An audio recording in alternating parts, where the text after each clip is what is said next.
I think I'm going to just start talking about the chapter, and then as we're feeling inspired to meditate, we'll take some time to meditate together. So this is chapter 3 in The Art of Disappearing by Ajahn Brahm. And for some of you who haven't joined before, perhaps I'll just say that on my 3-month retreat that I had down there at Ajahn Brahm's monastery last rains period, it was really inspiring and helpful to read this book. I read it kind of over and over during the 3 months. And I also read Stillness Flowing, which is a bit more of a tome, again, fully through. And I found it really wonderful to have both of them, both of those books, and to be able to see the contrasts and the consistency and just finding the inspiration in them both for practice. So this is why we're using these materials right now. And a couple of people have mentioned already today that this chapter was really inspiring for them. And in case you haven't read it or maybe you don't even have a copy yet, I'm not sure, but if you haven't read it, you certainly can spend some time with it, hopefully this month, as we practice with this material more. And next month, in fact, each month we'll take the next chapter. At some point, I'll probably I might, depending on how it feels lengthwise and depth-wise, I might put more than one chapter in the month. We'll see if we want to finish this book by the end of the year or if we want to just keep going over into January or February. Mm-hmm. But today it's chapter 3, Developing Mindfulness.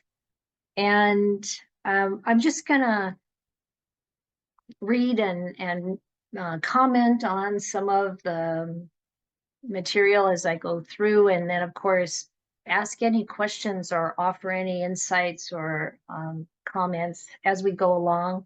We'll be watching for electronic hands and real hands and real-time hands here. That's not quite right. Physical, whatever. You know what I mean. So right here in the intro to the chapter, Ajahn Brahm says, if you don't have mindfulness when you're sitting on your cushion or walking on your meditation path, you're basically out of control. And, most of us, if not all of us, have heard that, comments like Ajahn Chah would say, if you don't, any moment you're not mindful, you're crazy. And I know I've experienced that. I feel like, the importance of mindfulness is probably quite apparent to all of us.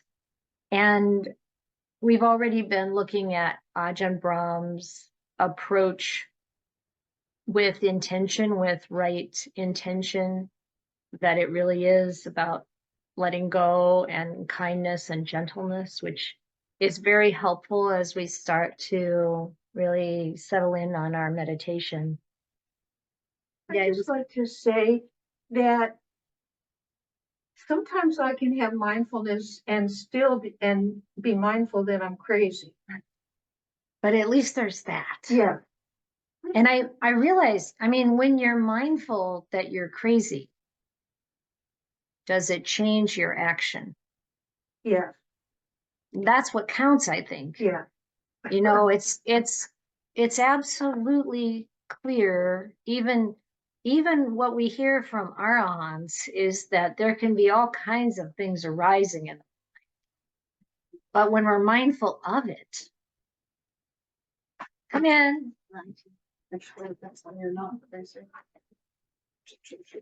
Hey, how are you? You want to just wave at the camera and say hello to everybody? It's great to see Daniel. It's been a long time. So yes, so the whole, mindfulness is such a powerful quality because we're aware of whatever is happening in our mind. We can still be angry, sad, resentful, overly excited, whatever, whatever can be happening physically or mentally, but the mindfulness there, brings a kind of sanity container, I think. And you just watch it go. Ooh, but it does change our behavior. So that's awesome. That's good. And he says, in addition to awareness, you have to understand what you're supposed to be doing when you meditate. So it's not just about being mindful, having awareness. We also have to know what our intention is for what we're doing when we're meditating. We have to have the instructions, he said, and the will and the inclination to do what's required. So I find it's really useful to set the intention or state the intention of my meditation when I sit down, when I begin, regardless of the posture. And he mentions that again later. So in this section on understanding mindfulness, he says there really is such a thing as very sharp and penetrating mindfulness. And that's what we need to develop. And through the reading, you can get the sense of how strong the mindfulness can become by really having that very strong intention to be present, and by having clarity of what you're intending, what you're trying to do, what you're resisting or setting aside, and what you're pursuing in your meditation. He said, to develop powerful mindfulness, you have to be aware of simple and precise objects. And it's the same as growing a tree. You start with a seedling, and then eventually the tree grows. And he said, it's like that with mindfulness.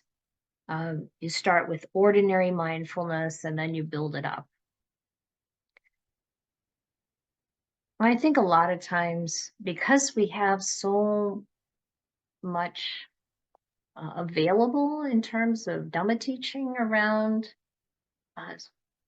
sometimes we're, even in the suttas, sometimes we're looking at teachings that are meant for beginners, and we may not recognize that there are many more steps, and we need to take those steps as we progress in order to really deepen our practice. And so I have experienced sometimes someone will say, I've been practicing this particular technique for, we've got someone to admit. We've been practicing this particular technique for 8 years, and I haven't seen any progress. And it's very important that we recognize that we might be given a fundamental instruction on how to be mindful, be present with our meditation object, but then haven't really been encouraged or coached to go deeper. So this really is about deepening our meditation. And even if we've been meditating for many years, it's still helpful to come back again and again. I think I would like to encourage reading this chapter over and over. If you find it inspiring, really look at each part and see where it gets applied in your practice.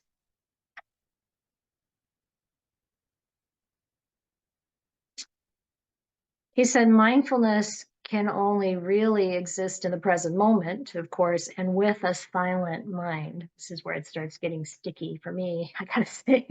Moment by moment awareness should be your initial goal.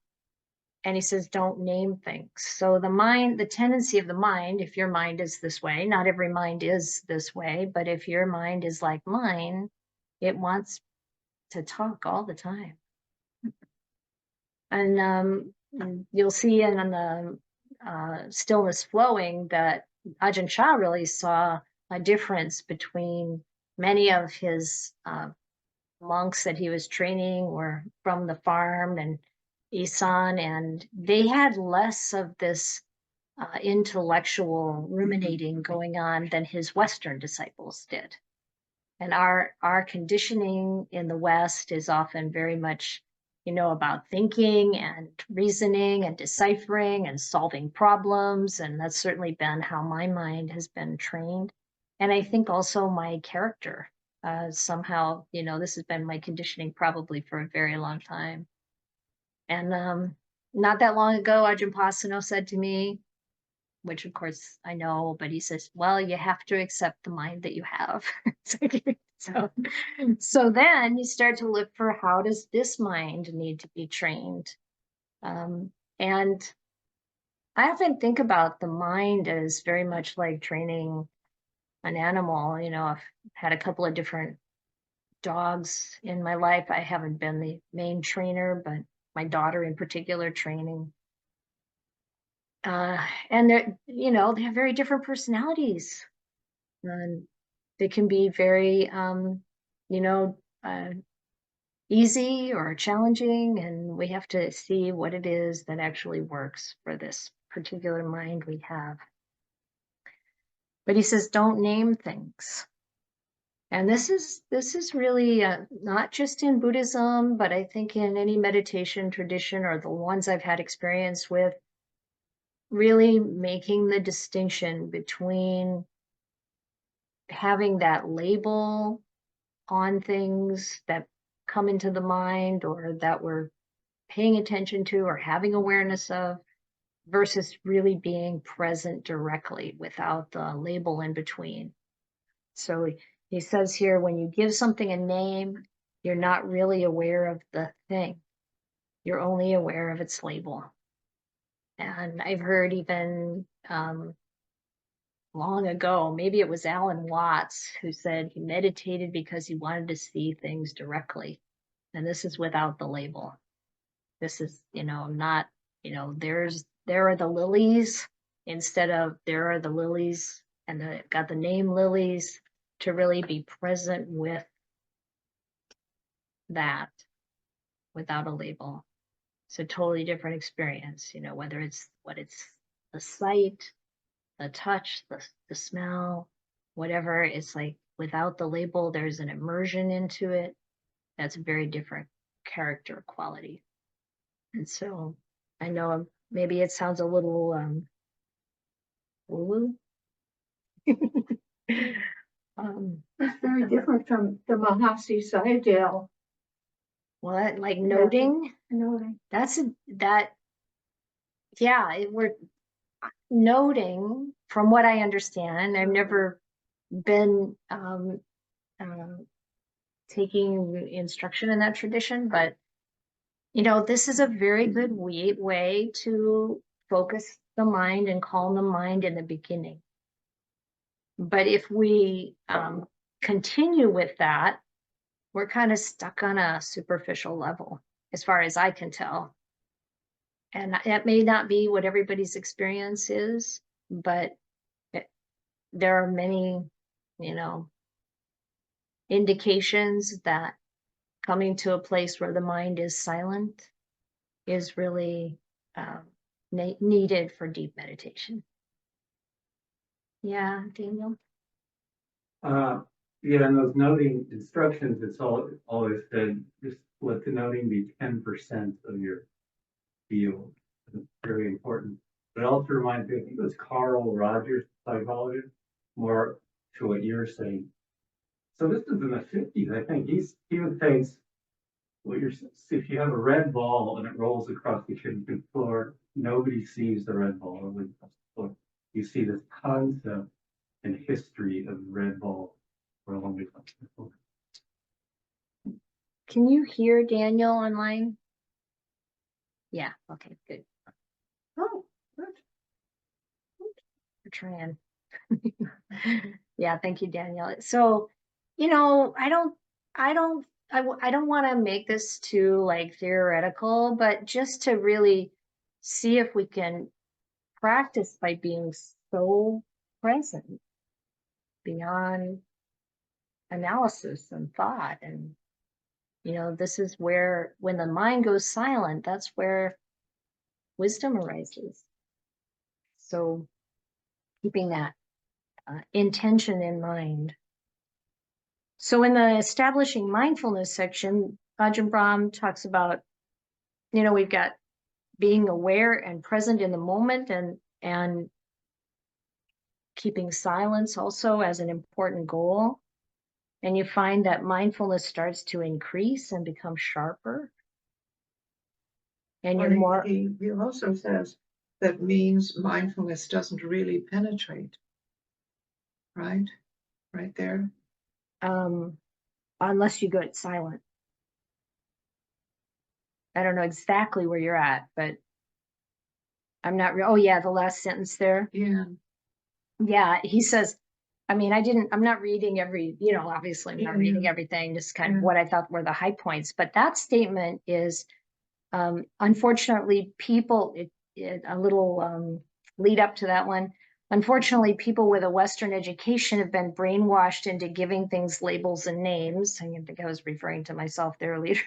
They don't see things as they actually are. They're just mindful of the words that describe them, and that means mindfulness doesn't really penetrate. So that's the idea. Yeah.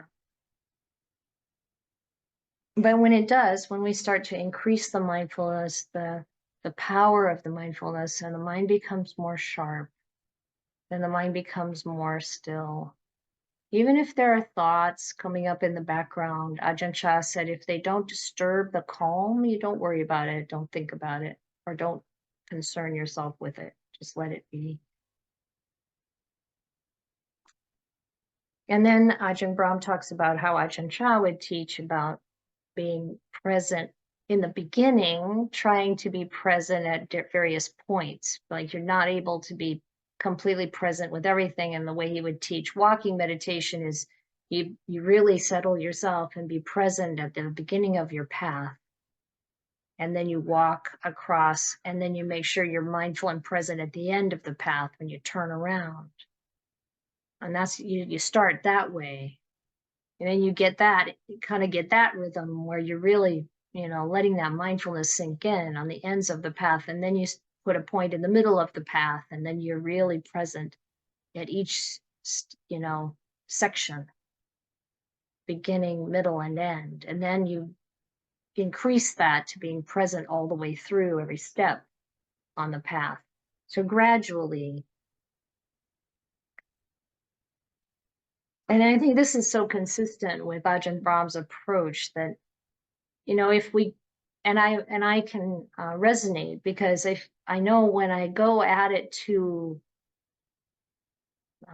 the words that are coming up are like strong or harsh, but that's not quite even right. When I'm too forceful with my mind, it rebels. It starts to become tight, and it's not helpful.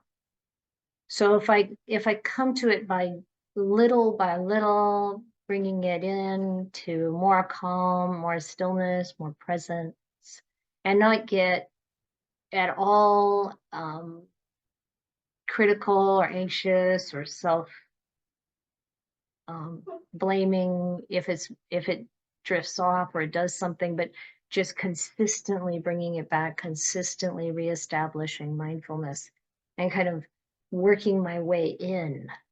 If I've been really busy, or, you know, haven't had a chance to have a lot of meditation for a while, then giving myself a chance to really settle and be gentle and kind as I go back into the depths of it. Oh, yes. Does it feel sometimes, for me, sometimes it feels almost like a craving? Like when Ajahn Chah has that, I just listening to it again, and he has a talk about when he's trying to get it over with, to, so that Ajahn Kinnery says. Oh, about like, And he's like, so then what are you gonna do? yeah. And what are you gonna do? And then when you do, can't you see that this is the practice, this is the meditation? And if I can ramp up a little bit, like even before I'm sitting, to try to look at the craving a little bit, because it's like I'm trying to get this done, so I can meditate in the householder life. Like I got to get the food in my belly because I want to. So if I can sort of have a half hour or something, oh, I'm going to meditate. And so where's, like Ajahn Amaro has that judgments, he has counted the judgments and the labels. He was like, I was at 1,000 before 10 in the morning. I forget the numbers, but he was quite serious. Yeah. And so if I can do that settling, I'm going to want to settle in a half hour. What? Yeah, this is often what I recommend to people because, you know, a lot of times when people talk about feeling restless when they sit down to meditate, it's that same approach you're talking about to really use time, well, any time that you can throughout your day to bring mindfulness and calmness to whatever you're doing, presence, and to be relaxed and at ease and enjoying what you're doing, whether it's, you know, feeding the body, washing the dishes, whatever. And often, you know, if we can give ourselves especially time, like Mariah is saying, before we sit down to meditate, to have calming activities to really help the mind begin to settle and slow down before we ever take our meditation position. Yeah. Anjan Brahm, I'll try to speak up, so hopefully you'll hear me. Anjan Brahm and his YouTube guided meditations, he often won't tell the meditator to follow their breath. What he says is, you know, he does the guided body scan. Yeah. And his thought is that when you arrive at a certain level of relaxation, the breath will come to you. So That's there's what not I a just- striving, but basically an opening. I mean, That's right. That's Yeah. right. Ajahn Brahm has over the years come to this place of, you know, really just bringing attention to the body. And he says it in the book too, that if you're scanning through the body, then you have present moment awareness because you're there with the body in the present moment. And that, you know, really take your time. It's in this chapter too, I think, where he says most of the time people try to dive in too quickly to be present or be observing the breath. And if we take our time and just let it arise naturally, there's a time when the breath comes to you. And I can really appreciate that. And I also know that for myself, maybe because of so many years of practicing Anapanasati, that it's like there's so much happiness and joy that comes from just sitting, getting in the, you know, bowing to the Buddha, sitting down to meditate and the breath is already right there. But that's not always the case. And that's why, you know, we have to, first and foremost, no matter what it is, whether it's a conversation with someone or anything else, any other situation, first and foremost, being present with the way it is and accepting the way it is, whatever feelings we're having, whatever our mind is doing, and then from there see what's the appropriate approach. So I think it varies, but it's so important to have that instruction as part of what we can use. Yeah. Carrie? So I have a lot of trouble with really settling. And so I was under the impression that by paying attention to our breath, that's a way to help focus. And yet in that chapter, he says, but actually you can't really get mindful of the breath until you already have mindfulness. But the way that I thought you're supposed to develop mindfulness is by paying attention to the breath until you develop mindfulness. But he says you can't really pay attention to the breath until you already have mindfulness. So how does it work for you? Does it help you to establish mindfulness by observing the breath? I try for the short period until I go away and then I come back. Yeah, but I like the idea of observing the breath because it's always here. And actually, I'm reading this novel and there's a line that says, the Buddha says, when the only hope is a boat and there is no boat, I will be the boat. And I'm in that situation. I need a boat and there is no boat. And so I was thinking that the breath is really my boat. Yeah. Because that's here now. And I think what I hear and what you're saying, and you need to tell me if I'm on the right track, because I'm relating it to my experience when I talk about, you know, sitting down and the breath is there and it's like sinking into this lush meadow of grass and you know, that's what's helping me settle. But that's because of conditioning. And so for any of us, I think it could be either way. In the same way that, you know, we're going to see toward the end of the chapter, or toward the end of the section, I think this reference to Ajahn Mahabua talking about wisdom developing samadhi, when usually it's considered to be the other way around. You know, you have to have samadhi before wisdom will arise. And it really can go either way, depending on conditions. So I don't think we should think, well, because for many people, it's so much more helpful to, you know, bring your mind into the present moment, scanning through the body or however you want to do it. And then let the breath come on its own. And then, you know, going in deeper into silence, that's helpful and that works. And then there's some other people who, for them, maybe like just being with the breath helps to settle everything, relax everything down, and then you can get still. And so basically do what works, given our own conditioning. Yeah, That's what I think. nothing works for very long, but that's, I keep trying. Well, it's also, I'm getting better at and it would be good to talk about this more, maybe sometime if you want to, because given what's happening in your life right now, it's very understandable that it's like this. And it's very helpful to, as you're doing, carve out the space to have time to yourself and be really generous and spacious about how you approach meditation, so that and really finding what supports you. Yeah, I am. Yeah. I'm kind of Yeah. feeling that. I think Feeling you're what doing needs a to be great done. job. Yeah, It's I think just- so too, actually. You are. Good job. Good. Yes, a lot of that. Yes. Yeah. But it's very, I mean, life in this world is hard.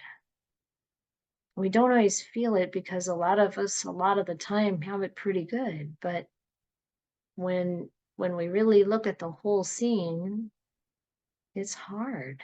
And we can get through the challenging parts, you know, differently depending on our circumstances. But yeah, so I think it's so important to acknowledge the challenge and the boats that we have, and you know, keep making use of whatever's available. Thank you. Yeah.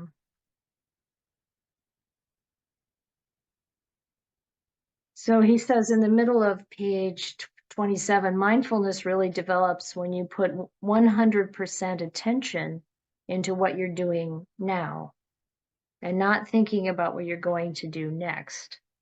So the next few paragraphs is around really putting everything into the present moment and developing attentive energy focused on this moment right now, putting that energy into one thing at a time and not letting it blur into the next thing or the next activity. When one activity is finished, drop it quickly and not allowing it to blend into the next thing. So what I've found is that doing this for a specific amount of time, like, you know, say there's some series of things you need to do, and kind of mark that period as, now I'm going to really make this effort to put attention into this activity, and then I'm going to quickly shift when that's finished into the next activity, and just get a sense of how that feels and how it works.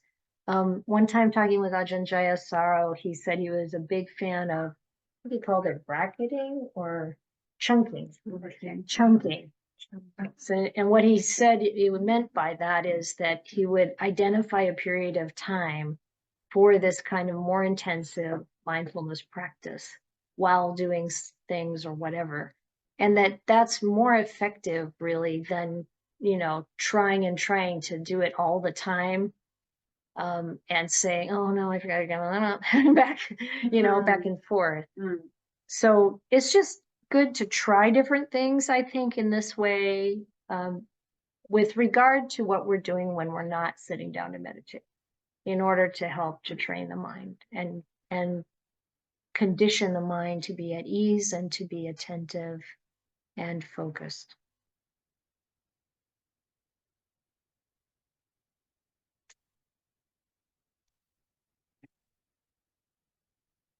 So he says, by developing moments of silence and extending those moments of silence, we're improving our ability to just be here. So this is another technique, right? It's a little like the walking path where Ajahn Chah said, be present at the beginning and then make sure you're present at the end. Well, and you do that for a while, and then you add that middle point, you're present there, and you're just gradually expanding awareness to cover the entire path. So this is kind of similar idea. You're paying attention to the moments of silence. You're aware of the silence, and you're expanding that silence that happens between moments of thought. And when we're silent, we're totally passive and receptive to whatever is happening.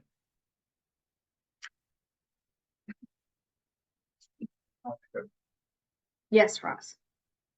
My own experience is, I love this book. And I love how he really stresses that it's not a doing, it's a receiving. Yes. But the word mindfulness implies, to me, I think it implies more of the doing, but the word awareness helps me realize that it's not something I'm doing. I'm just wondering your thoughts about that. Yeah, could everybody hear Ross? That's okay. He was talking about how mindfulness feels like it's sort of about doing, like I'm being mindful, I'm doing it, and then awareness helps to kind of indicate that being receptive or just, allowing. Yeah. And wanted thoughts on that. And I think, it's such an interesting, and I think we'll see that in what Ajahn Brahm says too. It's such an interesting process because we do need to set an intention, have it clear, know what the instructions are, be present, have the instructions in part are for the mind to shift away from distractions or other hindrances, and yet instead of this, I'm putting in energy, it all sounds very doing, but there is this aspect of conditioning the mind ahead of time with the intention, with the instructions. And then when we start to meditate, allowing that to just naturally be the approach that the mind, or the action of the mind, or the leaning of the mind, you might say. And so one way I experience it is there's more energy. No, that's not quite right. There's more volition in the beginning, and then as the mind becomes conditioned to being aware and energetic, it's energetic on its own in a sense. It becomes bright and sharp and clear and present, and there's energy there. but it's no longer a doing. It's like the process is running, and it's letting go of any kind of control in order for that process to unfold. And so it's like there's a shift. And I've often thought this even, you know, like 30 years ago when I didn't have any Dhamma instruction yet, that there's this point in meditation where something else takes over. And there is no controlling it. You're just present with it. Stay out of its way anyway. Yeah, that's right. That's kind of, yeah. So he talks a little bit here on page 28 about catching the thoughts as soon as they arise, because the mindfulness is sharp. So this is where the mindfulness, you know, here again, is it intentionally doing, or is it really just pre-programmed to be aware? You know, I've heard Ajahn Brahm use, and maybe we probably all have used this idea of the gatekeeper who knows who to let in and who not to let in. And then, of course, they don't just let everybody in. They've got the instructions. They're following the instructions. They're keeping out what should be kept out. But it's like if the instructions are kind of dropped into the process in the beginning, as the mind becomes more trained, it just takes it, picks it up, and uses it, instead of our having to put in a particular kind of conscious input at that point. That makes any sense. Hope it does. He does say, you know, catch those thoughts early, and then they're easy to set aside. If you let your mind go down some train of thinking, it gets harder to pull it away. This is very much at the beginning. We all know how this works. You know, the mind, maybe because we're tired, our mindfulness isn't really tuned up yet. The mind starts going off onto some tangent. And then we recognize that, you know, we need to bring it back, and we need the mindfulness to be, you know, like basically reassert the instructions, because that's the point. The mind needs to understand, oh, that's not what we're doing here. We're not going to go off into some kind of thinking. And the more we can catch these things and come back, the more the mindfulness increases. Trying to be silent and maintaining that silence as long as we can throughout the day, he tells us at the bottom of that page. He says it's wonderful to see for yourself that by reducing activity and conversation and increasing meditation, you can sharpen your mindfulness hour by hour and day by day. And here he's referring to a retreat situation. So, you know, when we're not on retreat, how much of our day can we kind of set aside for that kind of stillness and quiet and a support for the mind? And when we can't, I've found a lot of calm in mindful listening, you know, that present awareness while doing activities. And some activities lend themselves a lot better than others, as I'm sure you all know. You know, writing email is still not a calming thing in my life. No matter how lovely the messages are. It's like, it still has its way of kind of agitating the mind. But hopefully there are many other activities and moments in our day, in our normal day, when we can be grounded and present and calm and happy. Now, happiness is very important. So as we said, the Ajahn Brahm is really encouraging taking a very slow approach towards getting to the place of watching the breath. And then on page 29, the whole section here, getting ready to watch the breath.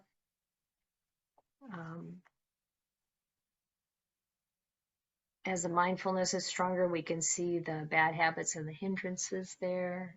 They sometimes become clearer to us, and we can feel like, oh my gosh, my mind is full of aversion 90% of the time. But it's not new, it's just that we're becoming more still and we're noticing more. And so, really being present and kind, but also clear about wanting to do what is useful to shift away from that. And this morning I gave a talk, some of you were there.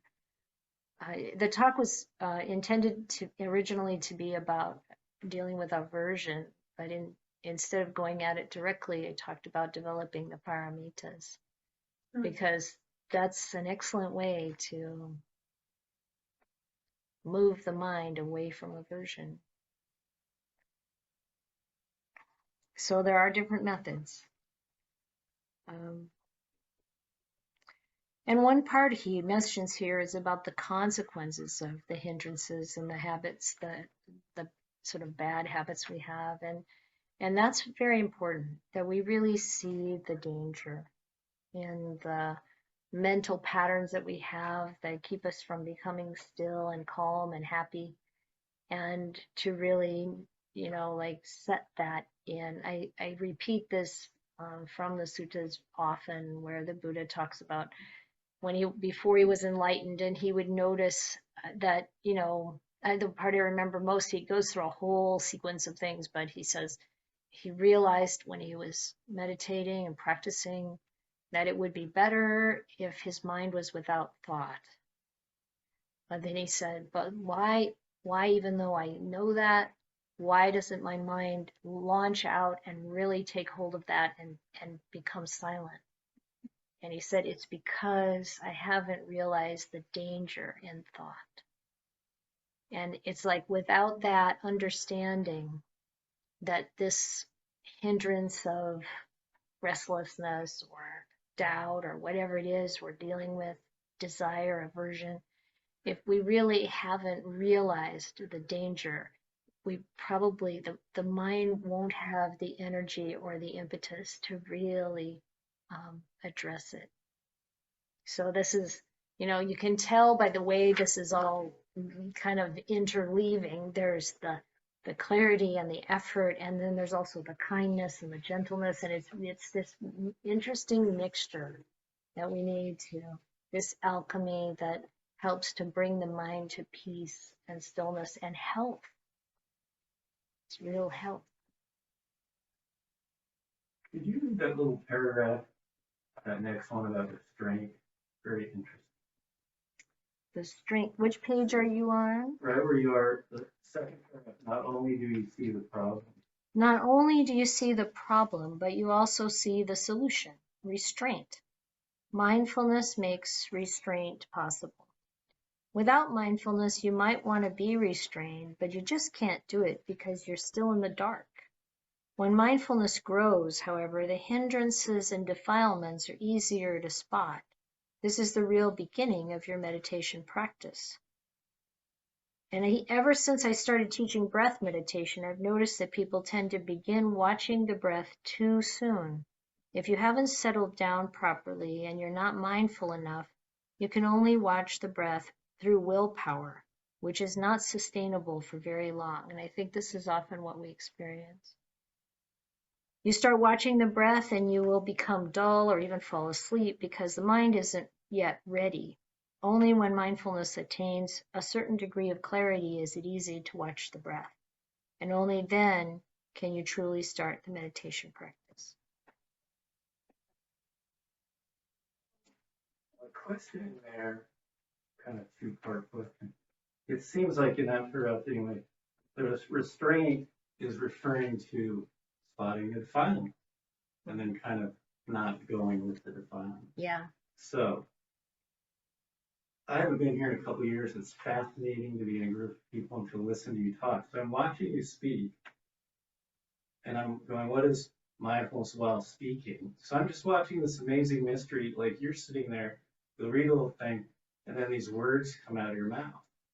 So what is mindfulness for you while speaking? And is it like this? Is there something like you're speaking and seeing if the defilement arises and then put it aside, or is there something that mindfulness of speaking is? For me, mindfulness and speaking is related to being connected to intuition internally. Or maybe it's trying to be connected to Dhamma. So if defilement arises, it pulls me away from that inner connection. And then it feels bad. So, you know, as you practice with that over time, you recognize, like, when that feeling comes and you come back to Dhamma, and there's no self in that. So I know that, you know, the conditioning, the practice of speaking and talking about Dhamma, it's like there's an awareness that you're kind of checking to see if, you know, this is something, if I'm saying this in a way that people can follow it, if I'm saying this in a way that touches on your experience, or maybe it doesn't because everybody's different, and then trying to see, well, what else can be added to help with that. But the mindfulness has to be like what this feels like. Is this really coming from the Dhamma? Because that's the only way that I know that the Dhamma really comes through. And then people can ask me what I said later. Could you repeat that? I'm like, sorry, can't do it. But I think it's like that. It's very much like what you're saying about meditation. It's like, if we're tuned in, that requires a certain inner stillness, and sitting silently with that, or listening to someone else, or talking, or doing anything. I hope it makes sense. If you come back to that inner well of Dhamma, I think there's going to be mindfulness, there's going to be kindness, there's going to be gentleness. Yeah. So you use the word intuition in connection with that. Is that sort of similar to that well? I think that's the way it feels to me. That intuition is that, I don't know, kind of spontaneous, magical thing that we don't control or can't reason about. I think when the intuition through our conditioning is aligned with Dhamma, you know, and that's when it really is somehow resonant. So not just intuition, but intuition aligned with Dhamma. Yeah, I mean, I don't know what it's like if,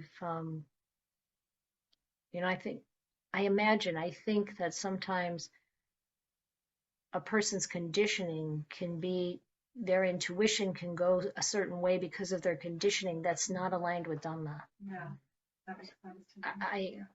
I think. And so then what I think that means for all of us is, first and foremost, we need to know what Dhamma is. Yeah. And that's really what mindfulness is trying to watch. You know, is this in alignment with Dhamma or not? If I'm wanting something for myself, gratification or anything, then that's not in alignment with Dhamma. If I have aversion, I'm wanting to push something away, and there's this, you know, that's not Dhamma. Yeah. Yeah. So, as you described just now, the wanting and the aversion, that almost sounds like thought. Can be feeling too. And so, I think. Yeah. So, I was listening to the different parts of Stillness Mind where he's having that dialogue where he's really wrestling with fear. Mm-hmm. You're just going to die. The dog's going to come. Just die. Stop. Get over yourself. You Right. just die. That's like that's actual analytical thought to help guide the mind, coming with the feeling. So the feeling of aversion in meditation, I can feel that as a feeling without it being a thought, and I can do the limited tools I have just to spread my awareness and feel the clenching and let it dissipate, just let it do its thing. That's what I do. And the same with the kind of the craving and the restlessness. The one that I don't know what, if I don't know that I know what that feeling is the doubt. To me, that doubt feels so, when I read about it, feels very cerebral. I don't know what that, I have a lot of restlessness and worry, and so that I'm very familiar with that Got it. feeling. And Yeah. I don't know what the doubt and aversion, queen thereof. You know, really and truly, I think if you read or listen about things that you don't experience, don't worry about it. I just was wondering if you You have know, a bodily feeling if that you- comes with that. I think one does, you know, like it's that flipping back and forth. Oh, Yeah, oh. that's when there's doubt. And Okay, I think, because I like to start with feeling rather than go to the concept. I'm too heady as it is. But Yeah. a flipping, I have felt a flipping in meditation, a kind of a, it doesn't feel like restlessness. It's a Right, different thing. It's right. a kind of a yeah, toggle. yeah, Whereas restlessness is like toggle. ripples on the way of ripples. But I have felt toggles. Okay. I just want to, yeah, okay. yeah. And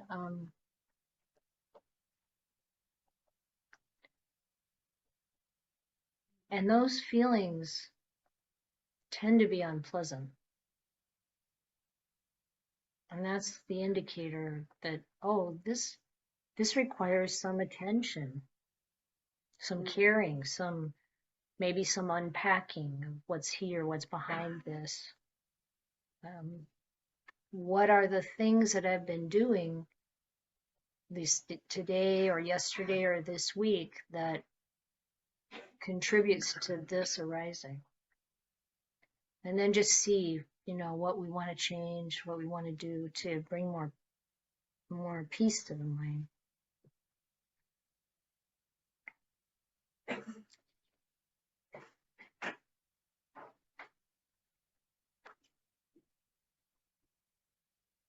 So at the bottom of this page 29, he starts to talk about joy.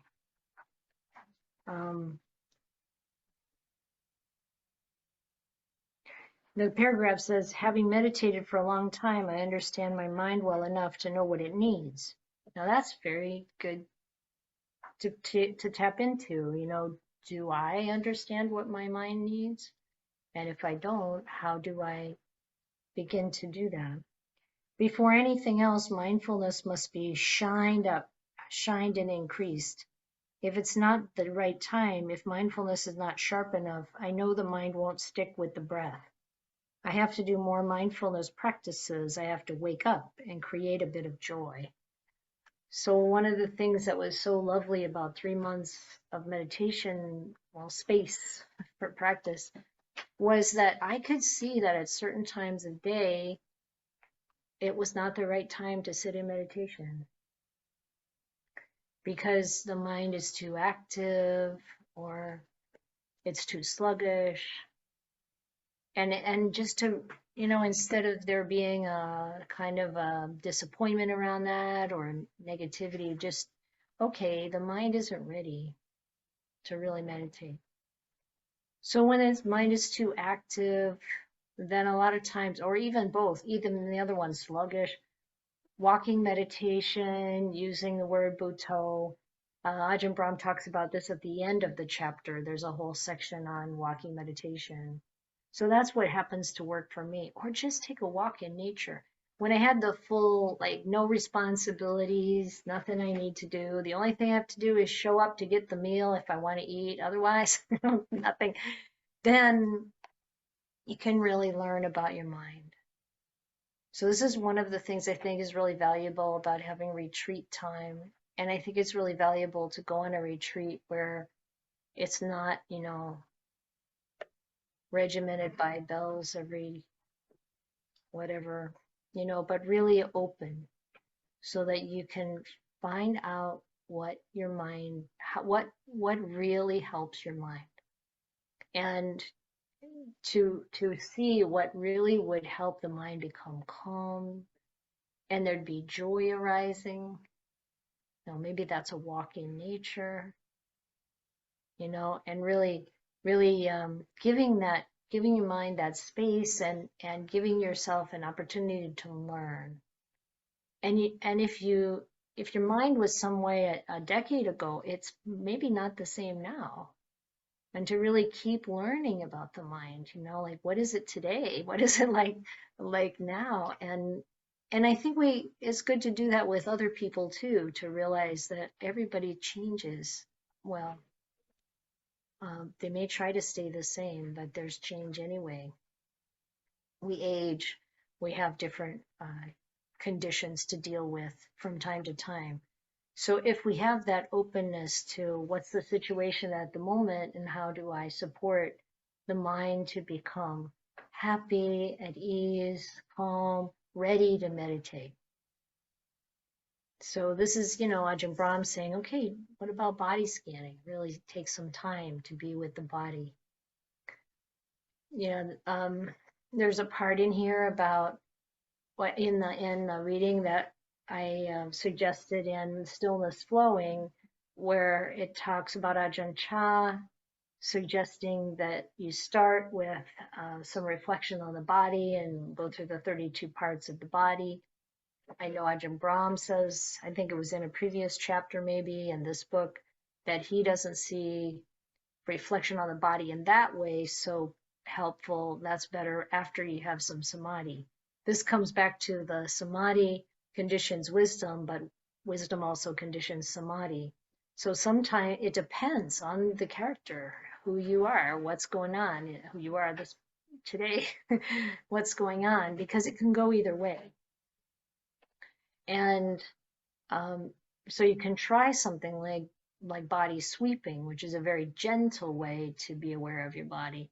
Or you can try something a little more intensive, like the 32 parts, and really bringing to mind the image of these body parts and how that might really engage the mind, especially if it wants to think a lot, and calm it down. Just some ideas there, but bringing this idea of creating some joy is really helpful.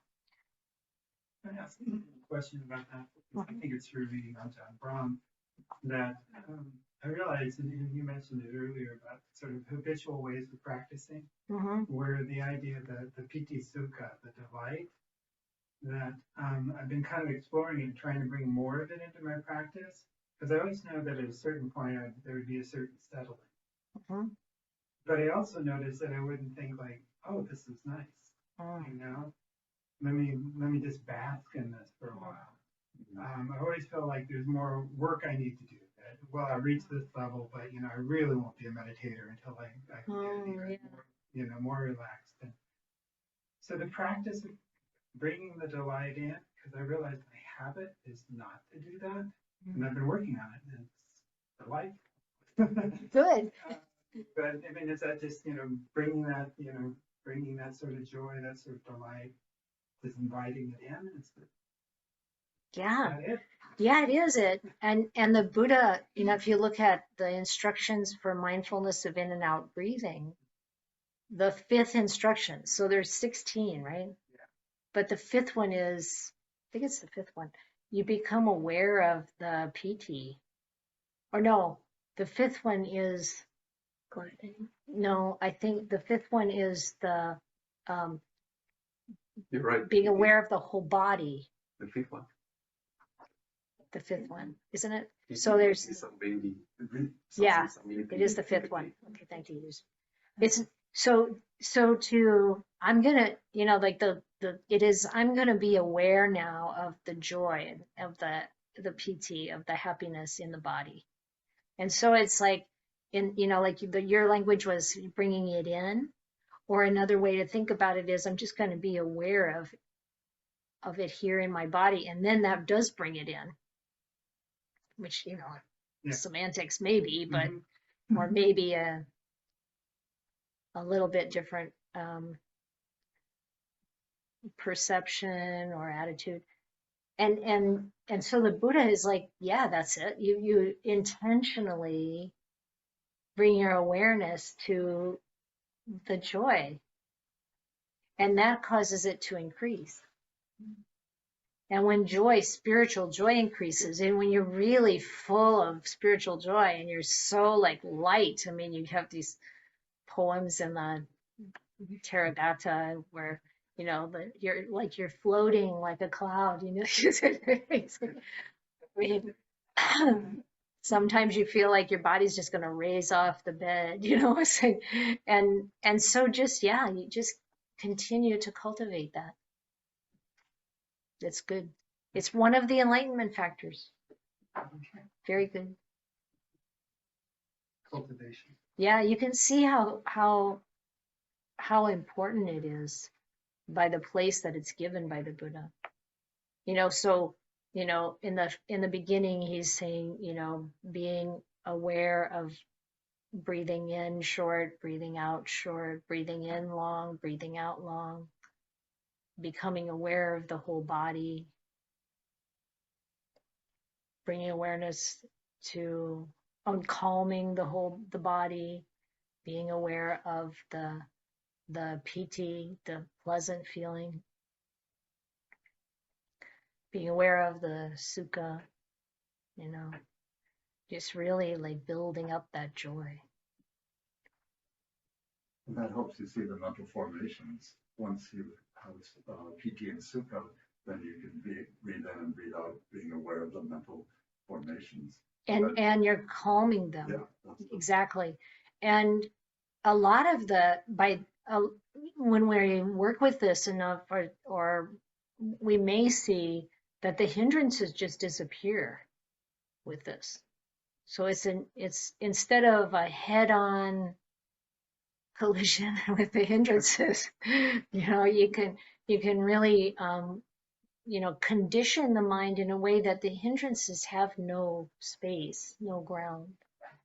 And that's kind of the thing that was happening, I think, this morning with, instead of talking about aversion itself, talking about developing these good qualities.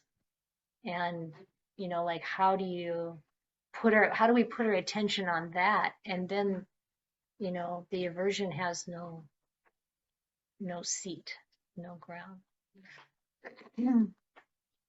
Okay.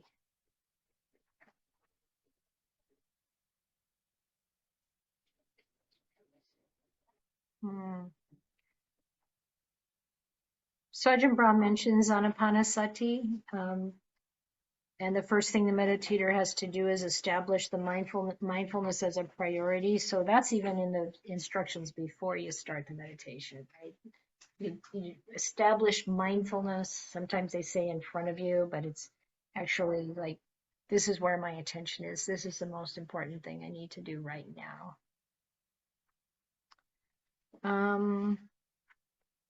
And then he does talk a bit about overcoming the defilements.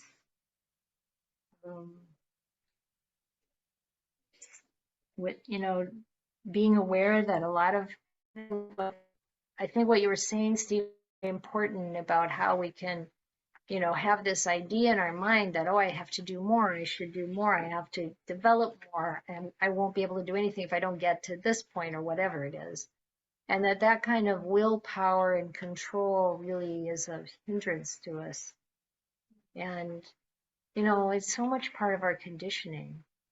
I remember when my mom, you know, went from, you know, first living on the farm, working hard all her life, really all her life, from the time as a child working in the fields, and then, you know, raising a family and all that. And then after my dad died, moving into a condo that was a lot less work, but she's always busy, always doing things, always cleaning or cooking and baking and going places with her friends, and she enjoyed her life. But then she moves into the retirement community and she has nothing to do. I mean, somebody else comes in, cleans this little one-bedroom apartment, and you know, I'm there to help with various things, and she gets 3 meals a day cooked for her, and that's all appropriate at the age she was at and the condition she was in. But she's like, I feel like I should be doing something, you know. Every time I saw her, practically, you know, she said, I just feel like I'm supposed to be doing something. You know, it's like, no, Mom, really, it's okay. You don't need to be. But this is our conditioning, right? And so even when we sit down to meditate, we feel like we should be doing something because this is what we're doing all the time. This is what we're rewarded for, and this is what we're encouraged to do. So how do you sit down and orient the mind in the way that's very productive, in a funny kind of way to define productivity, is to become quiet, still, and happy, and relaxed, you know. So really, you know, this is, you know, he talks in here about overcoming the hindrances and defilements, and there's an interesting way that he approaches it by thinking of, there's this observer self, or this observer, and there's the object that you're observing, and what's in between. So this kind of perception that there's something in between, and the defilements appear in between the observer and what you're observing. And then also what you can bring up in between are those qualities of right intention. You can bring up kindness and gentleness and letting go. He says he always tries to put that in between the observer and what's being observed. So it's kind of an interesting way to approach it, I think.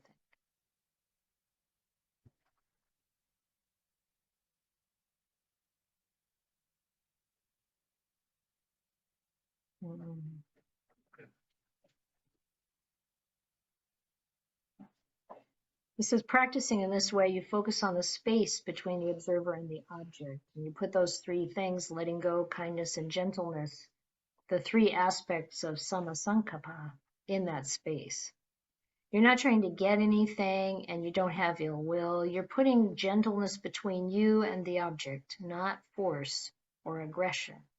If you put those 3 positive qualities in that space, and you're mindful to make sure they remain there, so that's really the effort. It's only about making sure it remains there.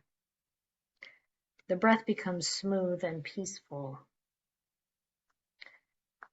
Sometimes I call this practice being mindful of kamma, because what you put between yourself and the object is the kamma that you're making now. So we're making kamma. Kamma means action or doing, and we're making, and our action causes a result. So you're making kamma as we do this. If you're watching the object while trying to gain something or get rid of something, you're making disturbing kamma that is going to have bad results in the future. But when you put the positive qualities of letting go, kindness, and gentleness between you and the meditation object, you generate the most pure and beautiful kamma. It leads to wonderful consequences.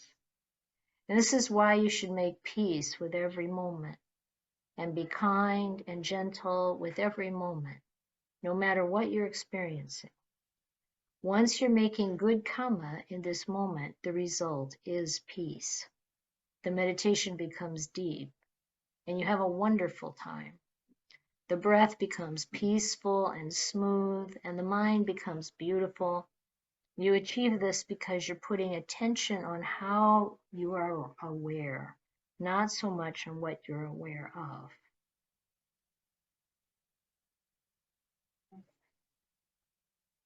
There's lots of great advice here, I think, and different ways of looking at what you're doing. And the last paragraph in this section, he says, when you start meditating, you might be tired or restless, but if you make peace with the moment and let go, if you're kind and gentle, you'll find it easy to watch the breath. And gradually the breath changes. Because you're making good kamma, the breath becomes more attractive, stable, and peaceful. And because the breath becomes more still, your mindfulness in turn becomes more energetic and therefore more powerful. And he talks about working with coarser defilements and more subtle defilements, but I don't think I'm going to read much there. And then he gets into the nimitta stage. And Ajahn Brahm really puts a lot of attention on this stage. You know, he sees it as, you know, just before entering jhana, there's this time when the mind can, you know, produce various kinds of signs, imagery, sounds. It can take light. It can take all kinds of forms. And a lot of the master teachers just tell you, just ignore that. But there is some instruction in the commentary to use the nimitta as a way to enter jhana. And Ajahn Brahm obviously has experience with this, and this is what he recommends and encourages. And he also talks in this section about how coming out of the nimitta stage, the mind already has quite a lot of power. And it is possible from that place to, you know, heal some aspect of the body, perhaps. You know, sometimes you can have something that's problematic, like bones that are out of alignment or some kind of aches or something, and you can bring the power of the mind there and it can release that difficulty. And you can read about it here. It's interesting to work with, and it does work often. Ajahn Brahm, I heard him tell a story once about this young woman who had, I don't know, I don't remember exactly what the ailment was, but it was her spine being out of alignment. It was really serious distortion or kind of deformation of the spine. And in deep meditation, she imagined her spine straight and it straightened and was completely relieved. And it stayed. Yeah. There really is a lot of power in the mind. We don't often, many times we don't realize it because the mind is so busy with the superficial that we don't really get to that gap. Well, we know there's a lot of power in the mind to make us unhealthy. Yes, we do. We do. It really is true. We can see how stress tears us down, and yeah, so there's so much potential here, you know, to develop, and it's wonderful that we can do it at any age. You know, it's like now is the time for everyone. And in the last section in this chapter, he talks about the fruits of mindfulness. As you proceed, you wake up more and more, build up energy and discernment. You see the problems and you can solve them. You become more peaceful, still, wise, and happy. Mindfulness in this space between you, the observer, and what you're experiencing, watching whatever you're watching, whatever your mind meditation object is, because that's where the action is. And when mindfulness is strong enough, you get rid of the grosser defilements. When the grosser defilements are gone, mindfulness will increase. And you'll be able to see the more subtle defilements. And when the more subtle defilements go, mindfulness will get even stronger. And you'll be able to get rid of the most subtle of defilements. When you overcome even these, you're free and the path is clear. You can watch the breath become very, very peaceful, still, and smooth. And your meditation is simply wonderful. You can sit for hours and really surprise yourself with how deep you can go. And you marvel at how peaceful and beautiful it all is. You're on the path. When mindfulness gets very, very strong, who knows what will happen? You may even be able to see the deepest Dhamma of all. that is non-self, and the Four Noble Truths. And maybe you could end suffering during your next retreat. Yeah, no kidding. Well, we should meditate. I haven't talked about Ajahn Chah's part, and maybe we'll save it for next time. But I recommend reading between 326 and 336. It's just 10 pages. 326, it starts with a section of meditation instruction. There's a long passage there from Ajahn Chah. And the thing to remember about it is that it's instructions that he gave to one particular group of monks at a particular time. It's not an Ajahn Chah method or the final word on anything, but there are some helpful pieces there for sure. And, just reading this part and looking at how this relates to what you see from Ajahn Brahm. And I feel like the nexus of these two voices. And of course, Ajahn Brahm is very conditioned by Ajahn Chah's teaching. He lived with them and was trained by him. And, to see that, to see how this works when you take it inside and you really let that settle in the mind, let that condition the mind, and then practice. And there's some lovely stuff in here about Ajahn Chah and Ajahn Chah's approach, and also walking meditation. And then next time, we will look at the next section called Thorns and Prickles. It talks about the hindrances, and that lines up pretty well with chapter 4. So we'll be looking at that next time we meet. So let's sit down. I mean, we're already sitting down, probably all of us. Let's settle into some meditation.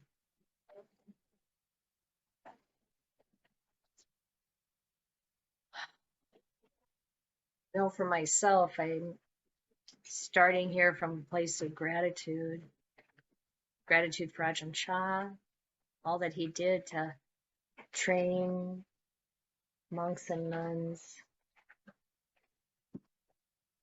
and all of them monks and nuns that we know that have come through this tradition. And Ajahn Brahm's generosity, and this is also the case with many of the other teachers that developed from Ajahn Chah's training. It's incredible generosity.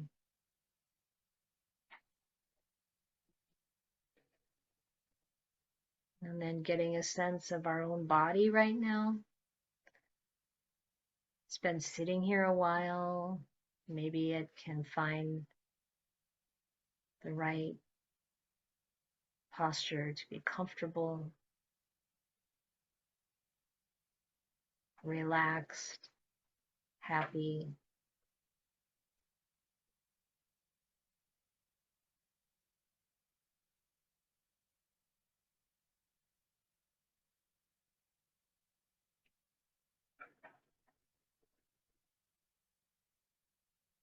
Check in with your mind and your body and see if there's an interest in sweeping through the body, starting at the top of the head. Aware of the hair on your head, how it feels. You might feel a little tingling at the scalp.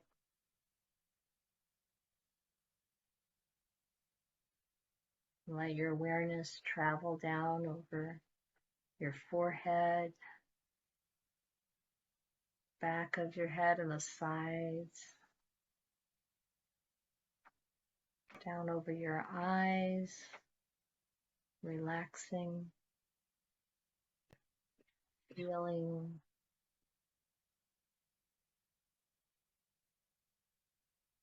down over your cheeks and your ears, and your nose, your mouth, and the back of your head.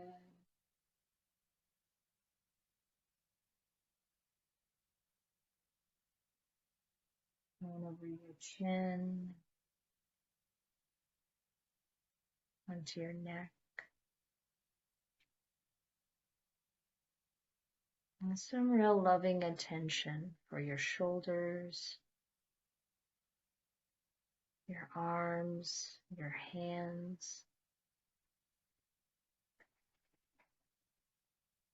and back up to your shoulders and coming down the back and the front.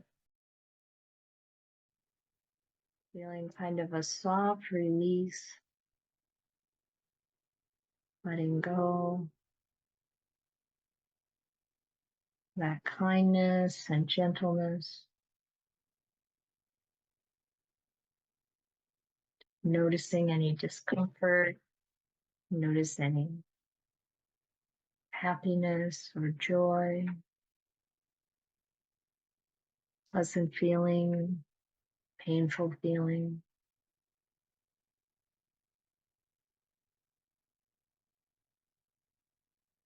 Coming down over the belly, lower back,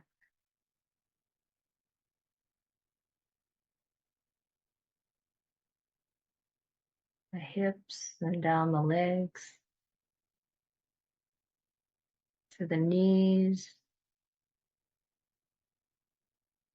down below, to the ankles, and the feet.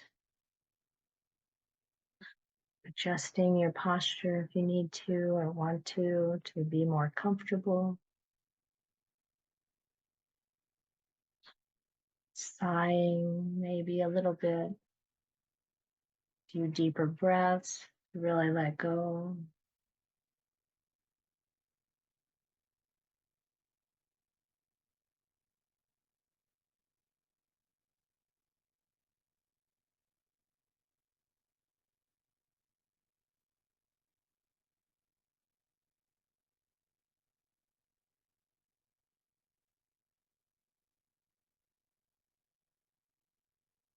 Relaxing the body and then relaxing the mind.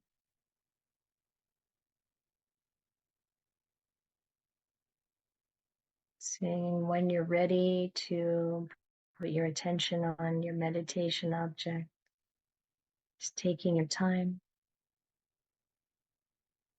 enjoying the process.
Well, thank you all. It's lovely to be with you. Lovely to be with everyone online.